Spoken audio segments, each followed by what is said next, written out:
దేవునికి స్తోత్రము. క్రీస్తునందు ప్రియ దేవుని బిడ్డలారా, గత రాత్రంతా దేవుడు మనల్ని కాచి కాపాడి ఉదయకాల ప్రాతకాల ధ్యానములు ఆయన స్తుతించుటకు మనకిచ్చిన శ్రేష్టమైన సమయాన్ని బట్టి ప్రభునకు వందనాలు.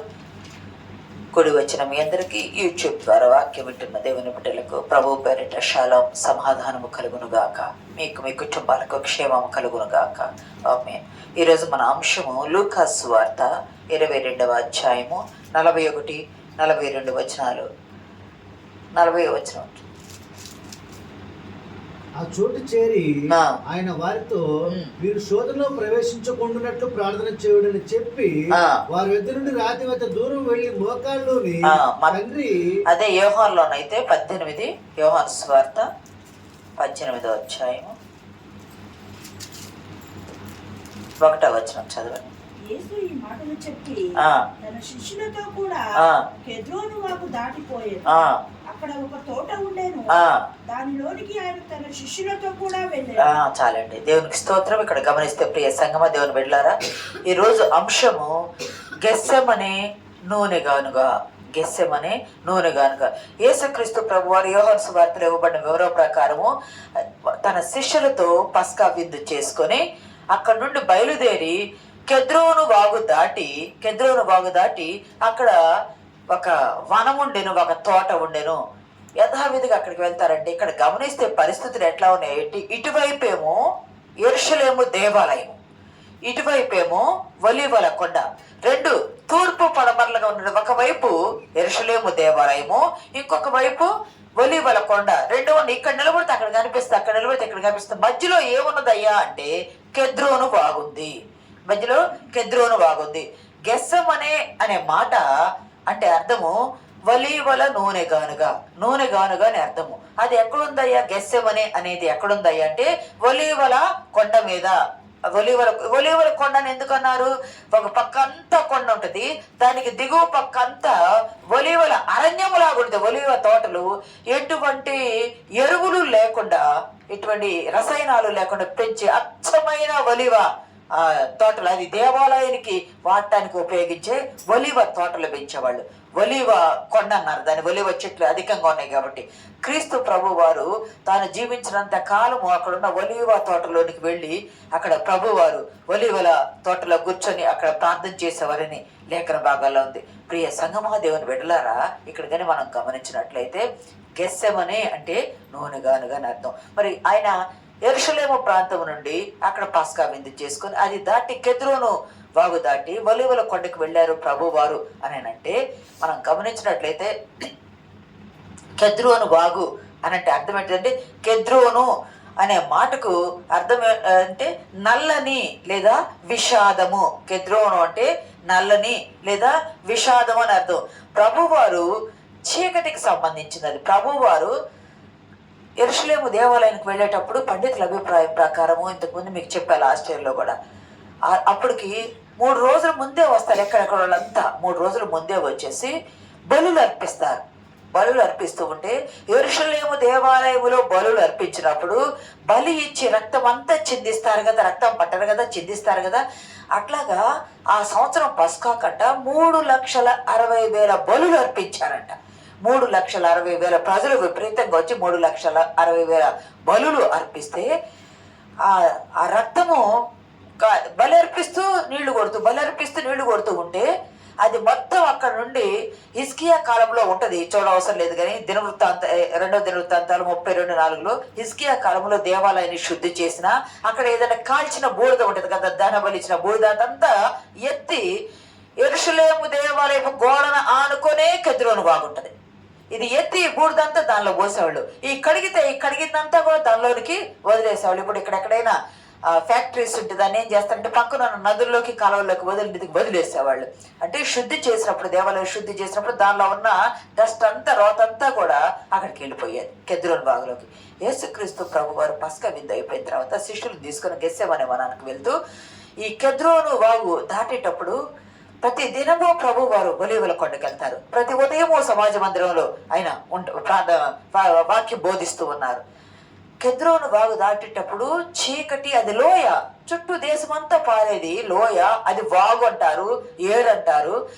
అది పారేటప్పుడంట ప్రభువారు అది దాడుతుంటే ఈ రక్తపు, దాన్ని ఏమన్నారంటే రక్తపు నల్లటి చీకటి లేదా విషాదము లేదా రక్తపు టేరు అన్నారంట. రక్తపు వాగు, రక్తము నీరు ఎలాగో ప్రవహిస్తుందో ఆ సంవత్సరము బలి ఇచ్చినప్పుడు రక్తము ప్రవహించిందంట ఆ ఏరులో.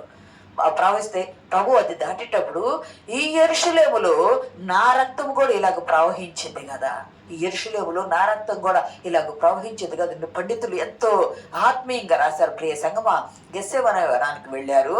అక్కడికి వెళ్ళి ప్రార్థన చేసుకుంటూ కొంతమందిని ఒక పక్కన కూర్చోబెట్టారు. ముగ్గురిని తీసుకున్న పేతురు, యాకోబు, యోహాను తీసుకుని కొంత దూరం వెళ్ళి రాతివేత దూరము, రాతివేత అంటే ఇంతకుముందు చెప్పే ఒక మనిషిని నిలబడి ఒక రాయి పట్టుకుని ఇసురు వేస్తే ఎంత దూరం వెళ్తుందో అంత దూరం, రాతివేత దూరం వెళ్ళి ఒంటరిగా ఉండి తాను బాధపడటానికి, చింతాక్రాంతుడు అవటానికి, ఆతురముగా ప్రార్థన చేయటానికి తను ప్రభువారు ఒక్కరే ఆ గెత్సేమనే వనానికి వెళ్ళి అక్కడ రాతివేత దూరం వెళ్ళి ప్రార్థన చేసుకుంటూ ఉన్నారు. అక్కడ గమనిస్తే ఏమని ప్రార్థన చేస్తున్నారు చదవండి అమ్మా. లూకా సువార్త ప్రకారం చదవండి 42.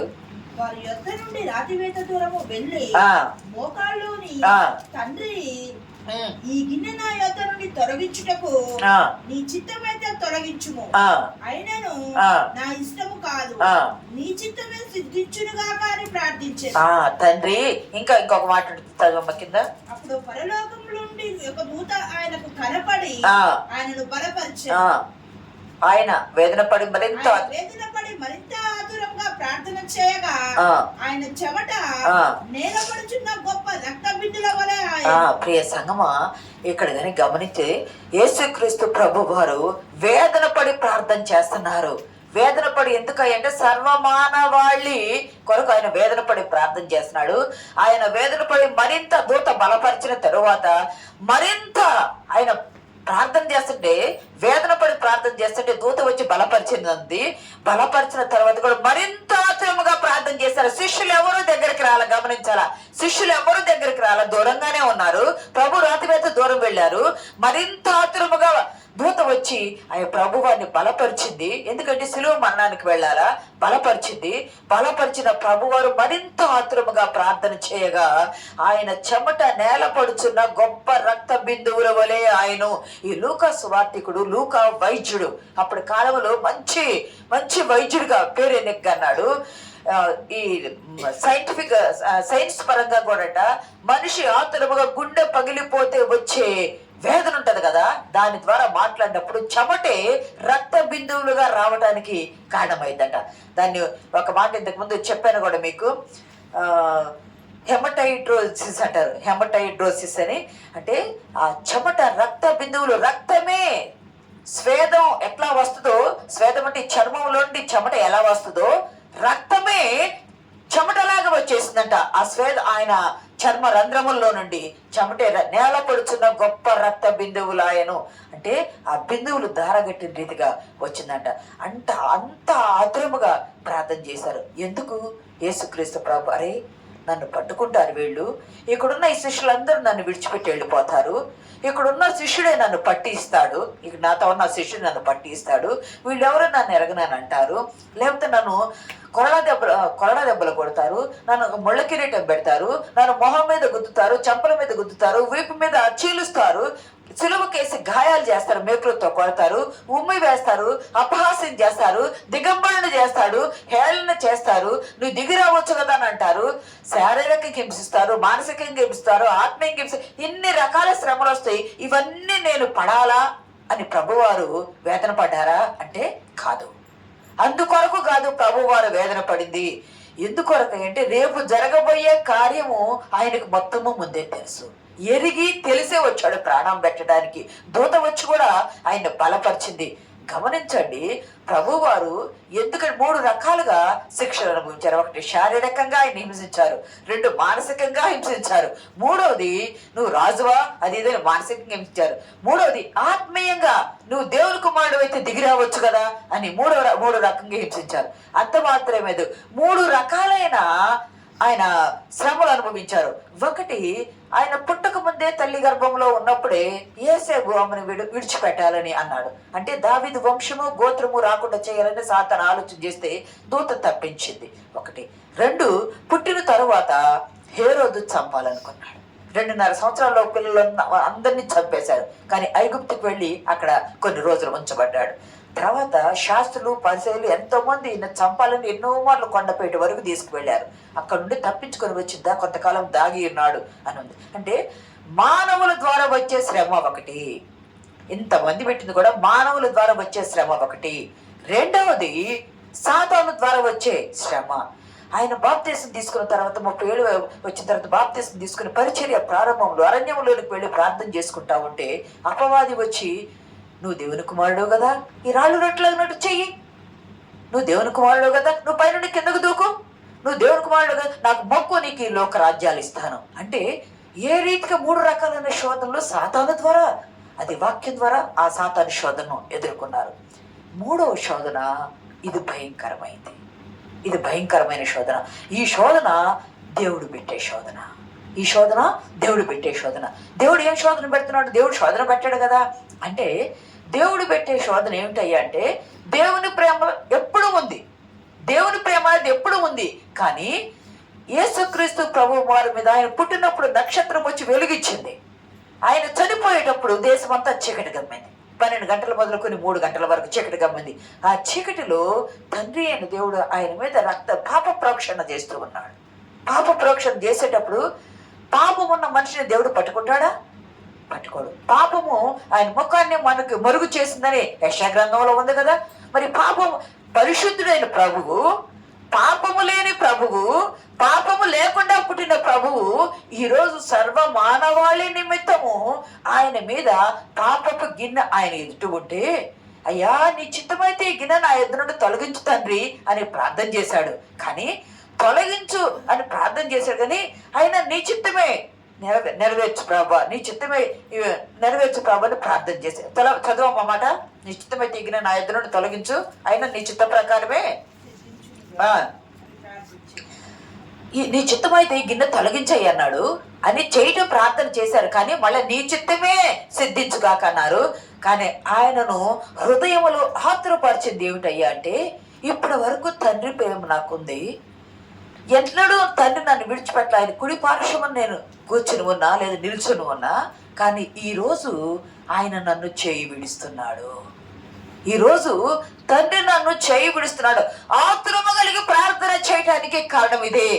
ఎందుకు ఎంత ఆతురపడ్డారయ్యా ప్రభు, ఎంత యాతన వేదన పడ్డారయ్యా అంటే, ఎంత మంది స్త్రీలు కలిసి నొప్పులు పడి బిడ్డల కన్నా వచ్చిన నొప్పి కంటే ఆయన ఎంతో యాతన పడి కన్నాడు, ఎంతో యాతన పడి వేదన చెందాడు ఆయన. ఎందుకయ్యా అంటే తండ్రి ఎడబాటు సహించలేకపోతున్నాడు.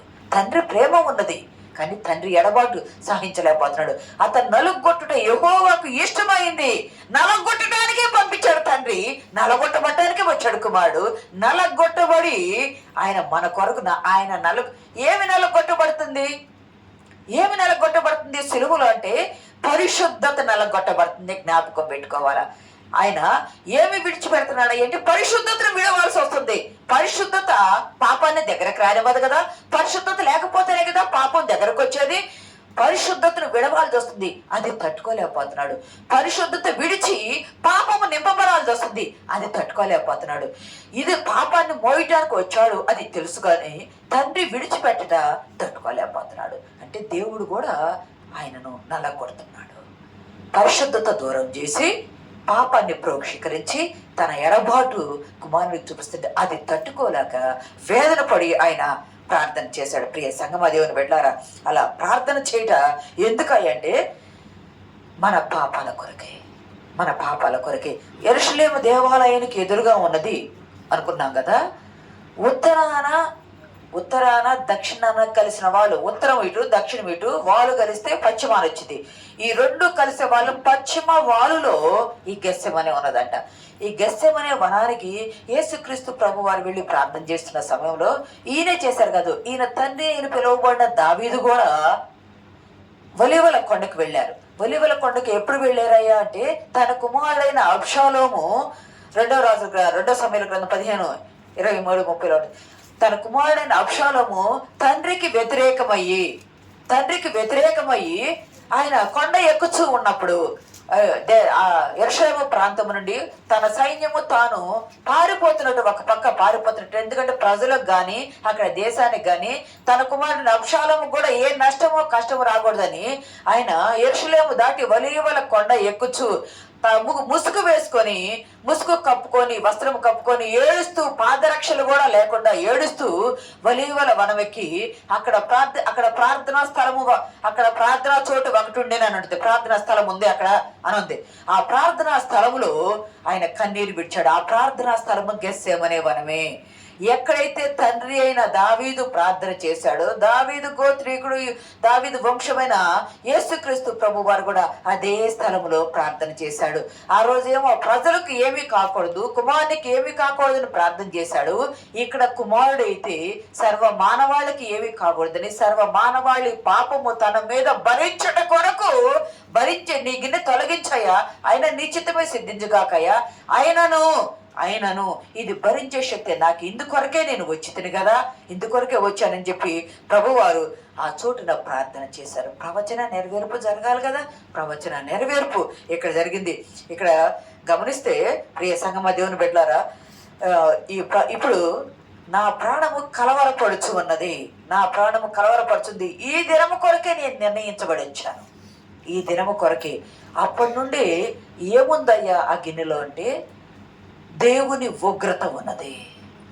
ఆ గిన్నెలో ఏముందయ్యా అంటే దేవుని ఉగ్రత ఉంది. ఆ ఉగ్రత భరించటానికి సిద్ధపడ్డారు, ఆ ఉగ్రత తీసుకోవడానికి, భరించడానికి సిద్ధపడ్డాడు.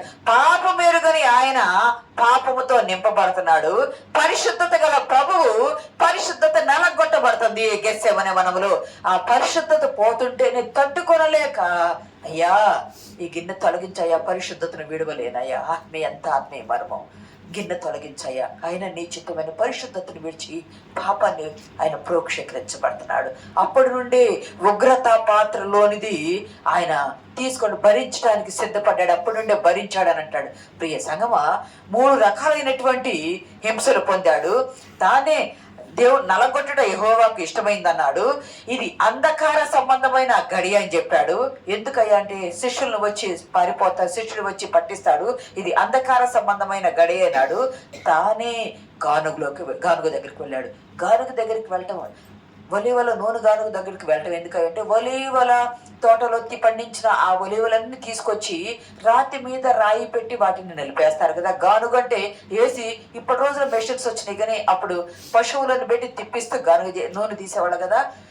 ఆ కాయలు నలిగి అవి పిప్పి అయ్యేటప్పుడు ఒక్కొక్క నూనె బొట్టు ఎలాగైతే బయటికి వచ్చిందో, నేను కూడా పాపము మధ్య ఈలాగు నలిగిపోయి నాలో ఉన్న ప్రతి రక్తపు బొట్టు, చివరి రక్తపు బొట్టు వరకు నేను కార్చబడాలా. పానము వారి చప్పట్లు కొట్టి దేవుని నామని మహిమపడతాం. కార్చబడాలా, పానార్పణముగా నేను పోయబడాలా. ఇలా కార్చబడిన రక్తము ద్వారానే సర్వ మానవాళికి రక్షణ. ప్రియ సంగమా దేవుని బిడ్డలారా, ఈ రక్తం కార్చటంలో తండ్రి ప్రేమ ఉంది, కుమారుని ప్రేమ ఉంది. కానీ ఈ రక్తము కార్చటంలో తండ్రి తోడు లేదు. అందుకే ఇప్పటి వరకు 3 రకాలైన వ్యతిరేకతలు ఎన్నుకున్నారు. 3 రకాలైన వ్యతిరేకతలు ఎన్నుకున్నారు. కానీ తండ్రి చేయి విడిచేటప్పటికి ఆ వేదన, ఆ దుఃఖము, ఆతురముగా ప్రార్థన చేయటం మానలేదు. అరికాలు మొదలుకొని నడినెత్తి వరకు ఆయన దుఃఖాన్ని అనుభవించాడంట. అరికాలు మొదలుకొని నడినెత్తి వరకు. ఆయన పరిశుద్ధుడు కదా, పరమును విడిచి రావాల్సిన అవసరం లేదు కదా, పరమును విడిచి వచ్చాడు. అగస్టీను అనే ఒక భక్తుడు అంటాడు,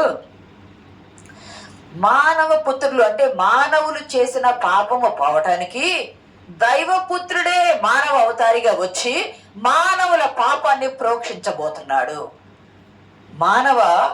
మానవులు చేసిన మానవ పుత్రులు అంటే మానవులు చేసిన పాపాన్ని దైవపుత్రుడే పరలోకముడు దిగివచ్చి పరిశుద్ధతను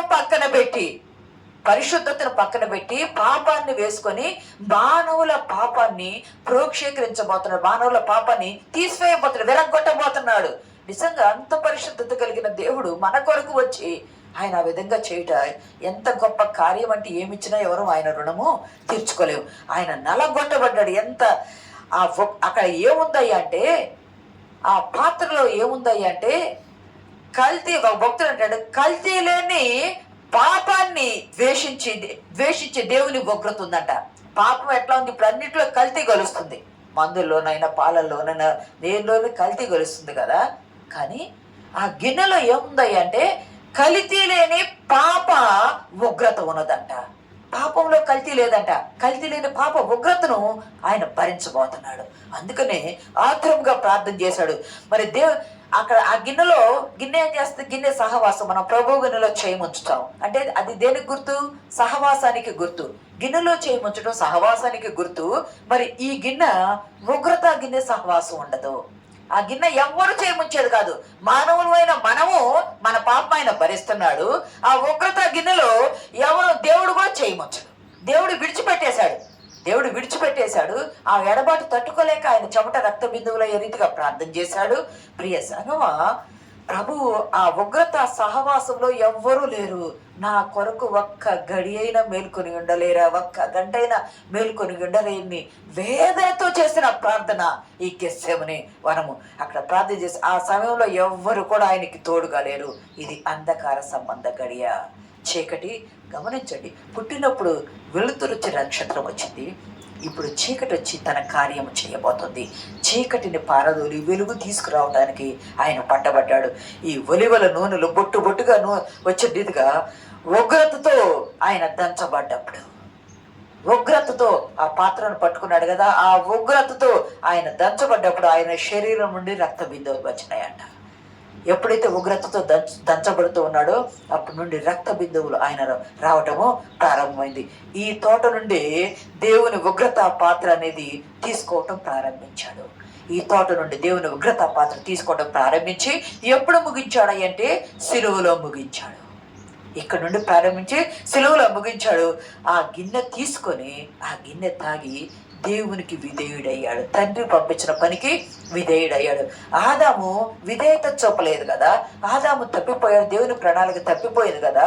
మళ్ళా ఆదాము తప్పిపోయిన ఆ ప్రణాళికను యేసుక్రీస్తు ప్రభువారు ఆ గిన్నె తీసుకొని ఆ పరిశుద్ధత తొలగించుకొని పాపాన్ని భరించుకొని, పాపం ప్రోక్షించబడింది కదా, ప్రోక్షించబడి ఆ పాపం భరించుకొని ఆయన తండ్రికి విధేయుడయ్యి తండ్రి చెప్పిన పనిని నెరవేర్చి, తండ్రి ఇదిగో నీవు చెప్పిన పనిని నెరవేర్చాను, నా ఆత్మను నీకు అప్పచెప్పుకుంటున్నాను చివర ఆయన సిలువ ఆ ఉగ్రత పాత్రను భరించి ఆత్మను అప్పచెప్పుకున్నాడు, తండ్రికి అప్పచెప్పుకున్నాడు. మన జీవితంలో కూడా ఈ గెస్సేమనే దుఃఖ దినాలు ఉంటాయి మన జీవితంలో. అంటే మనం ఇతరుల కొరకు సిలువ మరణం పొందేంత దుఃఖ దినాలు కాదు, కానీ మనము చెప్పుకోలేని వేదన, రోదన, కష్టము, కన్నీరు, అప్పు, చింత, బాధ, ఏదైనా రోగము కానీ ఏదైనా మన జీవితాల్లో ఇతరులకు చెప్పుకోలేని గెస్సెమని అనే స్థలము మన జీవితంలో కూడా ఉంటుంది. ఆ గెస్సెమనే స్థలములో ప్రభువు ప్రార్థన చేస్తే అది తప్పిపోలా, ప్రభువు ప్రార్థన చేస్తే ఆ గిన్నె తప్పిపోలా. కానీ మనము ప్రార్థన చేస్తే తప్పిపోయింది. ఎందుకంటే మనం ఉగ్రత పాత్ర తీసుకోవటల్లా అది తప్పిపోదు. కానీ మనము ప్రార్థన చేస్తే ప్రభు మనకు తీరుస్తాడు. ఎందుకంటే మన పాప భారం ఆయన మోసాడు కాబట్టి, మన ఉగ్రత ఆయన తీసుకున్నాడు కాబట్టి, మనకు రక్షణ ఇచ్చాడు కాబట్టి, మన ప్రార్థన ఆలకించి ఇంత వేదనకరమైన స్థితిలో నుండి, వేదనకరమైన స్థలములో నుండి, వేదనకరమైన పరిస్థితులలో నుండి మనల్ని లేవనెత్తటానికే వేదనకరమైన స్థితిలోకి ఆయన వచ్చాడు. ఆ స్థితిలో నుండి మనల్ని లేవనెత్తే సమర్థుడు, శక్తి గలవాడు ప్రభు మాత్రమే. అందుకనే ఆ ఉగ్రత పాత్రను భరించాడు.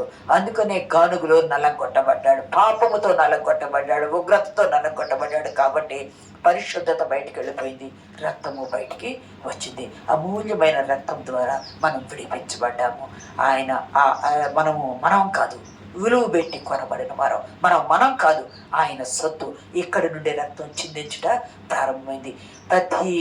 ప్రతి సమస్య నుండి మనల్ని లేవనెత్తి, గెస్సేమనే నుండి లేవనెత్తిన ప్రభు సమస్య నుండి కూడా మనల్ని లేవనెత్తి ముందుకు నడిపించడానికి పరిశుద్ధాత్మ దేవుడు సహాయం దయచేయనుగాక. ఆమేన్.